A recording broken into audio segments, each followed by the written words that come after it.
तो व्यवस्थाएं पूरी ही कर ली थी। ठीक है लीलाधर, मैं एक बार 12 में हमारे सहयोगी अनिल भार्गव भी हमारे साथ में जुड़े हुए हैं, उनका भी रुख कर लेती हूँ। Anil, good morning. बारिश हो रही है यहाँ पर, कब से हो रही है, कितना पानी भरा हुआ है, कहाँ आप खड़े हैं, ये जरा बताएं। नहीं पूछा, इधर रखा, लिखो नंबर।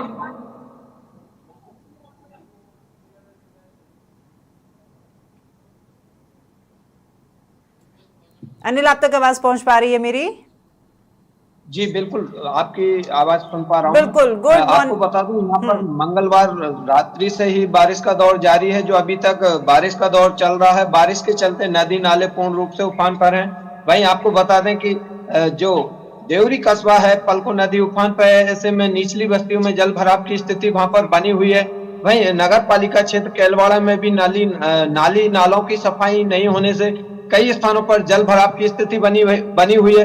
वहीं आपको बता दें कि जो देवरी कस्बे में तालाब फूटा था, उस टाइम काफी बाढ़ जैसे हालात वहां पर बने थे। वैसे ही हालात फिर दोबारा देखने को मिल रहे हैं, क्योंकि पानी निकासी वहीं से हो रही है। ऐसे में जल भराव की स्थिति बनी हुई है। रानीपुरा डैम की तालाब की बात की जाए तो उसकी पाल में सुराग हो गया है। ऐसे में वहां पर भी पानी निकासी हो रही है। अगर समय रहते प्रशासन ने मामले को गंभीरता से नहीं लिया तो जो देवरी में बाढ़ जैसे हालात बने थे, वैसे ही हालात यहाँ रानीपुरा डैम सहित आसपास के गांवों में देखने को मिल सकते हैं। क्योंकि अभी ग्रामीणों ने जो तालाब की पाल से पानी का रिसाव हो रहा है वो बढ़ता जा रहा है। इस मामले को लेकर ग्रामीणों ने समाचार प्लस को भी बताया और इसके बाद प्रशासन को अवगत कराया गया है। अब देखने वाली बात यह है कि प्रशासन इस मामले को लेकर क्या कार्रवाई करता है, या कहीं ना कहीं जो देवरी में बाढ़ जैसे हालात बने थे, ऐसे हालात देखने को मिल सकते हैं। अभी लगातार बारिश होने से क्षेत्र में कई स्थानों पर जल भराव की स्थिति बनी हुई है। वहीं किसान भी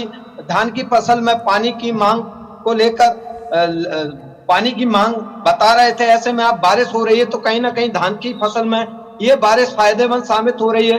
तो वहीं कुछ किसानों का कहना है कि जो तिल्ली है और उड़द है, उसकी फसल में ये बारिश नुकसान बता रही है। इसके चलते किसानों की कुछ चिंता की लकीरें देखने को मिल रही हैं। तो कई किसानों के चेहरों पर खुशी की लकीरें भी देखने को मिल रही हैं। जी बिल्कुल, आप जहां पर खड़े हैं अनिल, क्या ये गांव के बीच में से निकलने वाला वो प्रमुख रास्ता है जहां से लोगों की आवाजाही दिन भर लगी रहती है?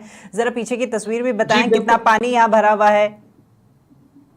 जी बिल्कुल, ये कस्बे का मुख्य रास्ता है जहां से कई गांवों का आवागमन होता है। लेकिन जो लगातार बारिश का दौर चल रहा है, ऐसे में बारिश के चलते लोगों का घरों से निकलना भी मुश्किल हो गया है। वहीं बात की जाए स्कूलों की, तो आज स्कूलों में कई टीचर समय पर नहीं पहुंच पाए हैं, क्योंकि लगातार बारिश का दौर जारी है, नदी नाले उफान पर हैं और ऐसे में बच्चे भी स्कूल में नहीं पहुंच पा रहे हैं। वहीं बात की जाए स्कूलों के स्थिति को लेकर, तो कई स्कूल शहरी अंचल क्षेत्र में क्षतिग्रस्त पड़े हैं। उन स्कूलों में बच्चों को बिठाया नहीं जा सकता है, क्योंकि वो भवन बिल्कुल क्षतिग्रस्त हैं। ऐसे में कई बच्चों की छुट्टी करनी पड़ती है। इस मामले को लेकर भी क्षेत्र के लोग लंबे समय से शिक्षा विभाग के अधिकारियों को अवगत कराते आ रहे हैं कि जो स्कूल भवन है बिल्कुल क्षतिग्रस्त है। ऐसे में कई बार बारिश का दौर चलता है तो कहीं ना कहीं बच्चों की छुट्टी करनी पड़ती है। साफ तौर पर मैं दिखाने की कोशिश करूंगा कि जो बच्चे हैं वो स्कूल से वापस निकल चुके हैं और ये बच्चे स्कूल से वापस घर आते जा रहे हैं, क्योंकि स्कूल की स्थिति बिल्कुल दयनीय है, क्षतिग्रस्त बनी हुई है। भवन जर्जर हो चुके हैं, वो पुराने समय से बने हुए भवन है जो कि जर्जर स्थिति में है, उन्हें मरम्मत की आवश्यकता है। लेकिन फिलहाल स्थिति ये है कि इतनी तेज बारिश में वो मरम्मत भी करवाई नहीं जा सकती। इसके चलते बच्चों की पढ़ाई का भी नुकसान हो रहा है। अनिल, हम बात कर लेते हैं अब किसानों की। देखिए, जब बारिश आने को होती है, बीज बोया जाता है, उस वक्त किसान की पूरी दिली इच्छा होती है कि कुछ बारिश बरसे तो ये बीज जो है उनको उन तक पानी पहुंचे। जमीन जो है वो सूखी पड़ी है, लेकिन जब बारिश जरूरत से ज्यादा हो जाती है तो फिर किसान की चिंताएं जो है वो इसमें तब्दील हो जाती हैं कि अब फसल खराबे की स्थिति जो है वो कहीं ना कहीं उसकी शुरुआत हो चुकी है। तो ऐसा ही कुछ यहां भी देखने को मिल रहा होगा।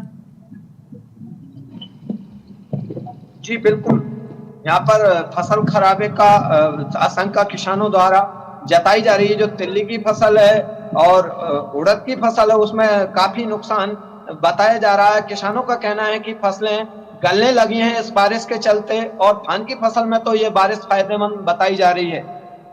चले, ठीक।